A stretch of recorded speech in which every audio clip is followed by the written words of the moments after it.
আর এমন সুন্দর মাছটা এইভাবে উঠারে ভালো রাখছি। তুমি বমি করতেছ? আমি তো বাপ মনে হয়ে গেছি না? হ্যাঁ, পচা মাছের গন্ধে বমি করতেছি আমি। মাছের গন্ধে যদি বাবা যেত তাহলে তুই ছিলই। আমি দেখছি তোমার বমি করতেছ।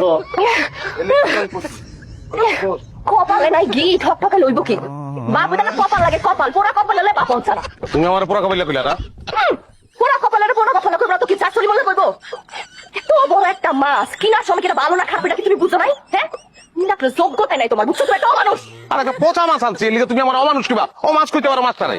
অমানুষ কমু না তো কি কমু? হ্যাঁ, একটা ছোট্ট বাচ্চারও যদি কই একটা ভালো মাছ লইতে পারো, আল্লাহ তো তোমার বিবে বিবেচনা কিছু দেয় নাই। গাদা না বলো তুমি আমার কত এইরকম একটা মাছ আমার কি নাকের মধ্যে ছিদ্র দেয় নাই? আর একটা কথা বলি, একটা কথা যদি আর কইছস তুই, কইলে কি করবা? পচা মাছ দিয়ে বাইরে মেরে ভালো তোরে। মানুষ কি তুই? অন্তরে দিকে আয়।